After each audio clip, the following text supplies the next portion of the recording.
Hello everyone, the Instant Camera Guy here, and welcome to a segment that I'm going to call Instant News. A lot has been happening in the sphere of instant photography over the last few weeks, and I thought I would give you a few of my opinions as a technician on some of the stories that broke more recently. And to be honest, I'm very busy at the moment in terms of people sending me stuff to repair. I don't really have much time to record any other videos, and I would like to focus on some lower effort content for a little bit. So let's start by talking about the new Polaroid Now Generation 3.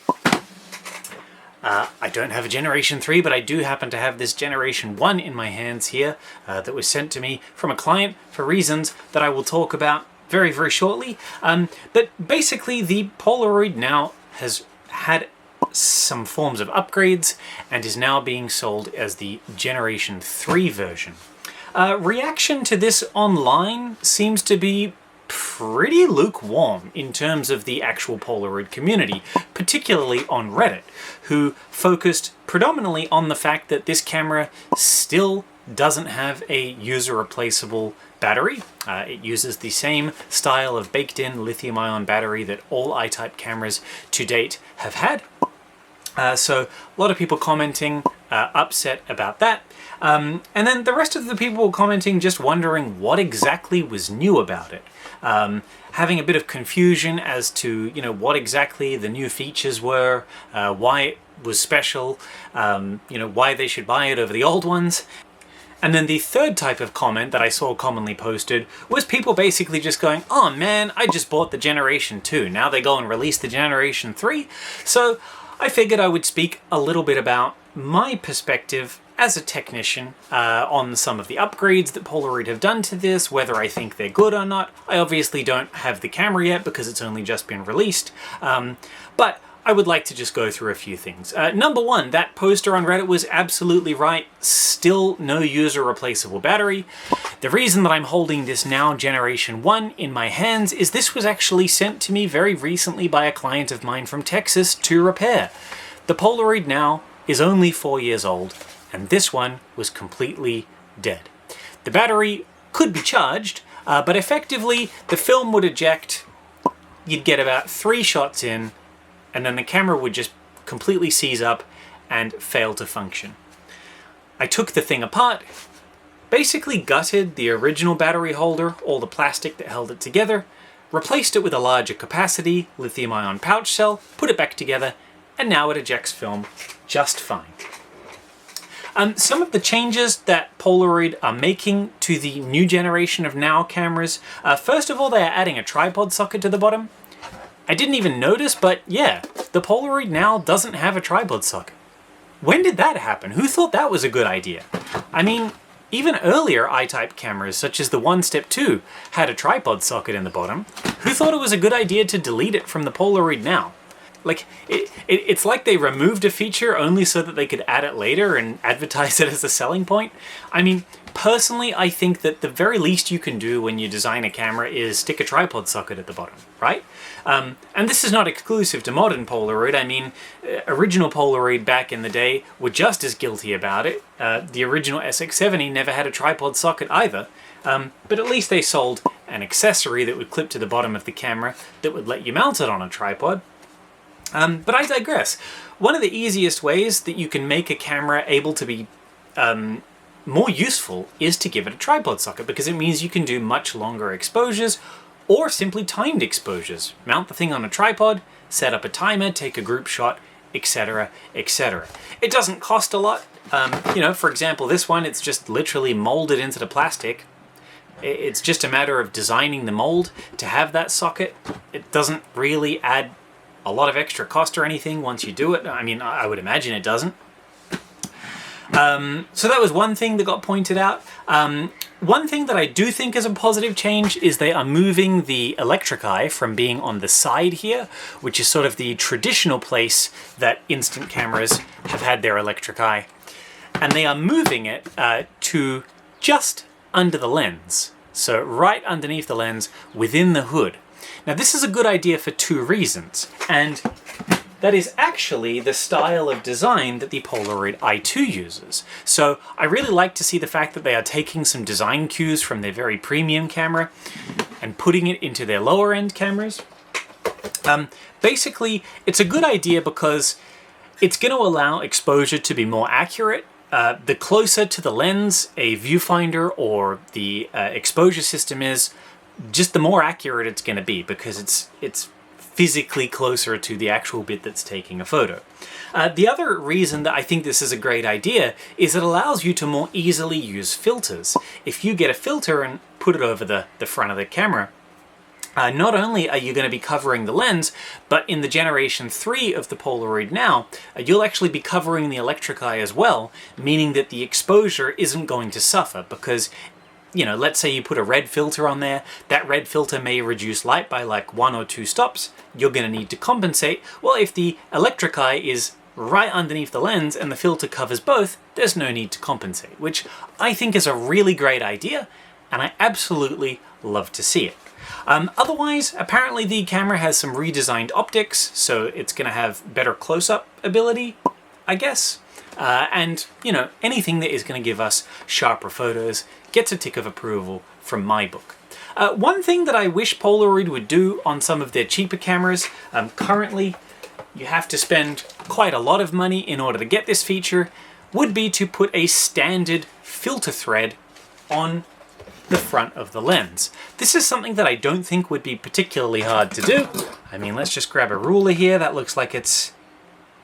yeah, like I would say you could easily put like a 40.5mm filter or something like that, 42mm, something like that, so that you could buy more generic off-the-shelf filters, or maybe open up the possibility to mounting fisheye lenses and things like that.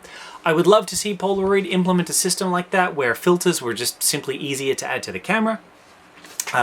Currently, you can sort of get third-party mods that do it, such as on my 1-Step 2 here, I actually have a filter thread adapter that was made by Retrograde Engineer.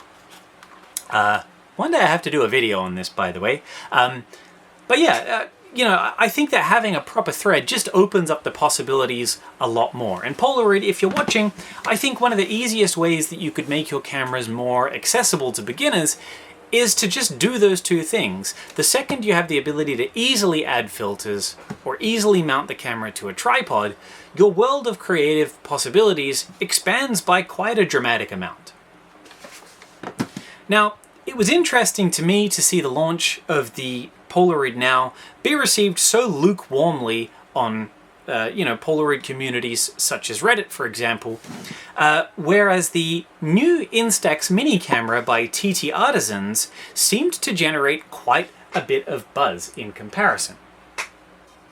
Compare the top comment, for example, to the Polaroid Now, which was pretty much stating, well, this is just another thing that's going to end up in the landfill, to the much more positive, wow, this looks really exciting, it seems to have a mechanical shutter, looking at the photos, it seems to be, going from 1/300th to a 30th, the ejection seems to be self-winding, certainly a lot more positive buzz, and I think everyone is very, very excited to see what TTArtisans are going to be able to do. For those that don't know the company, TTArtisans is a Chinese manufacturer. They've been manufacturing lenses, such as lenses that are can be used on Leica cameras. They've been in that industry for quite a while now, and basically have a reputation of having really good bang for buck. Like the quality and uniqueness of the images that TTArtisans produce in their lenses is very high compared to the price that you pay for their equipment. And I think that the new Instax Mini camera that they're releasing is, just going to be another example of that. There is no word on price just yet. There is also very little information about the camera itself in terms of how it works, the construction. We can infer a few things from the limited photos and videos that have been released, such as this, I think unintentionally funny video. Does it have a rangefinder? Rangefinder? Is the rangefinder? C'est telemetric. Telemetric? I'm sorry. Is that a rangefinder? finder? Does it have a rangefinder? Is it No. is it coupled? No. No, yeah. No. Okay. Yeah. So it's just a.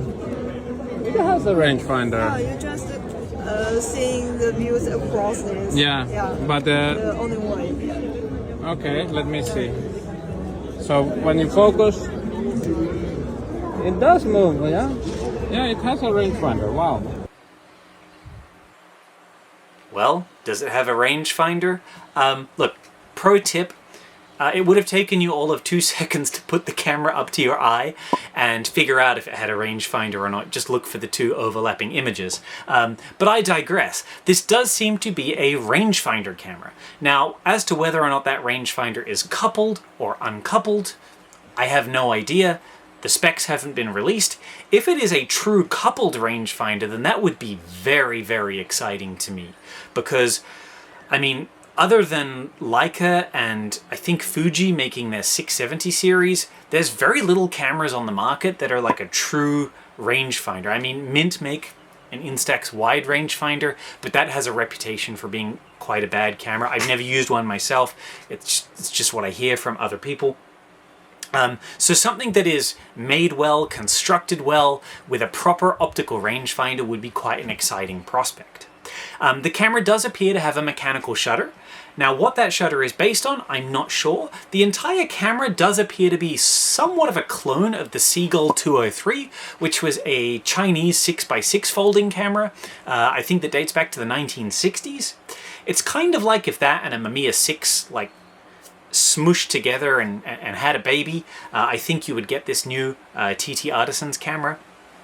But the fact that it has a mechanical shutter is very interesting to me, because as far as I knew, no one really makes mechanical shutters anymore. Like, they're insanely rare to find on a production camera. They're very, very niche. And so if TTArtisans has basically developed the tooling to make new mechanical shutters, I think that that's very exciting for the camera community at large. The lens is going to be a triple element lens. Nothing amazing, but I mean, it's going to be infinitely better than the like f14 or whatever double element lens that's found on every single Fuji Instax Mini camera, because the cameras from Fuji basically all recycle the exact same boring double element lens. So to have something that can open all the way to f3.5, even if it is just a triplet lens, I think will be absolutely fantastic. Another thing is, apparently the camera is going to require absolutely no batteries. So other than, maybe an external light meter, the camera is going to be completely mechanical, including the film ejection, which looks like a little crank handle on the top of the camera. That's going to be very exciting to see, and I'm looking forward to seeing how that performs. I think overall, if TTArtisans can pull off this camera, it's gonna be a very promising sign that the future is bright for instant film, and I would love for them to then expand on this with a further iteration of cameras. One of the things I think they should personally do is either a bigger format or just skip the instant film entirely and just make up a straight 6x6 medium format folder. How amazing would that be if you could buy one of those brand new, right? I think that would be friggin' cool. And the only reason that I say that is I don't like Fuji Instax Mini as a format.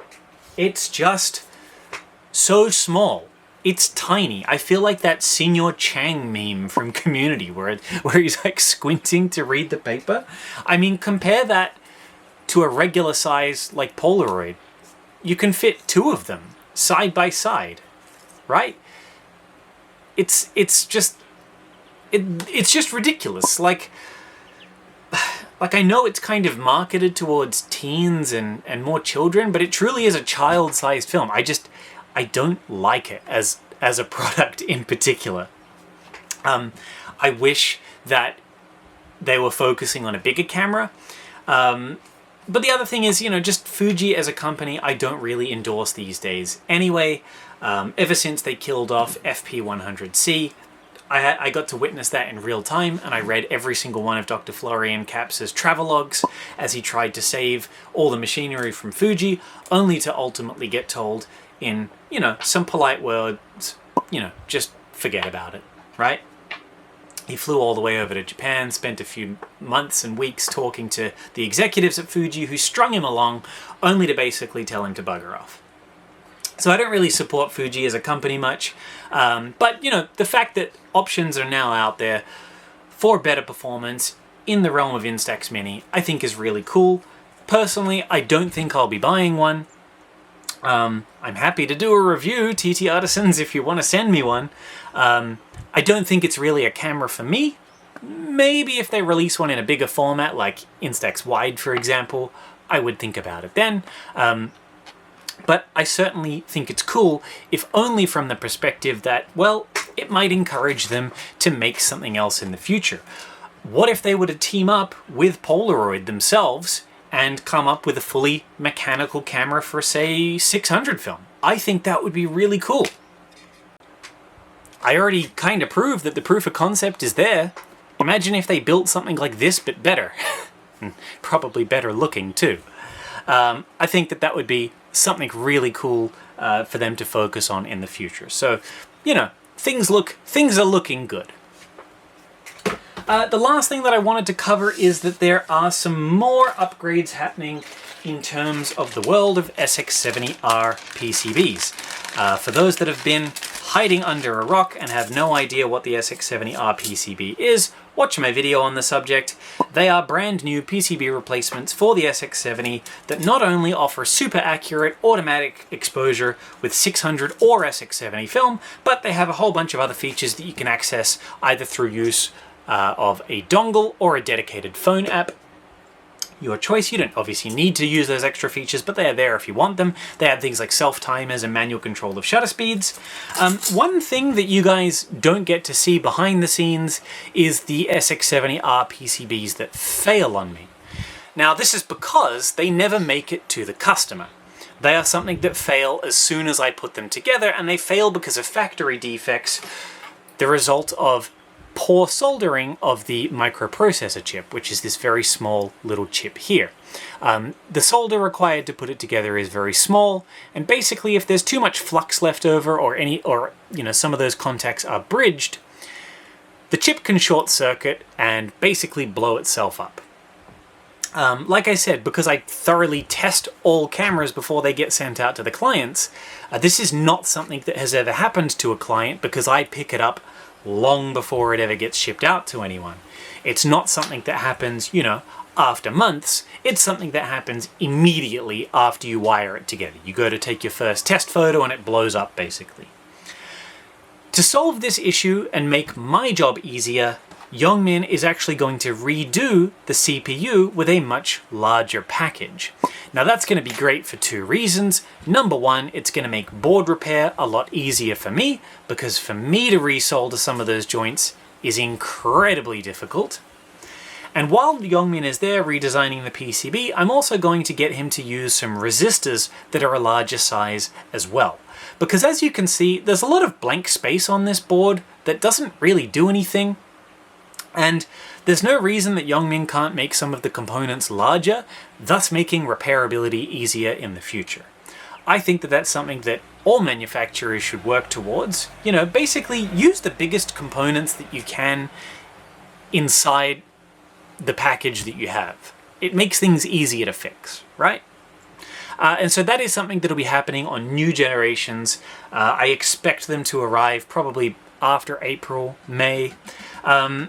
As I said before, this doesn't really affect any of the end consumers. If you already have an SX-70R PCB and your board works, great.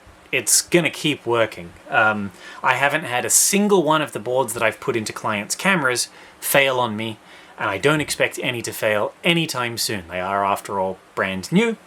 But it does mean that I'll have less issues when it comes to installing boards for clients' cameras, which will mean less delays. And it's, you know, nice that Youngmin is doing this. As I've said before, him and I are constantly working to improve these things. These boards get better and better and better and better each variation that comes along, and you know, I love being part of the project. Well, that about does it for me for instant news. I would love to know your thoughts down in the comments below. Let me know what you think of the Now Generation 3. Let me know what you think of the new Fuji Instax camera from TTArtisans. And let me know what you think about the future repairability of SX-70R PCBs. I've been your host, Jake the Instant Camera Guy, and I will see you next time.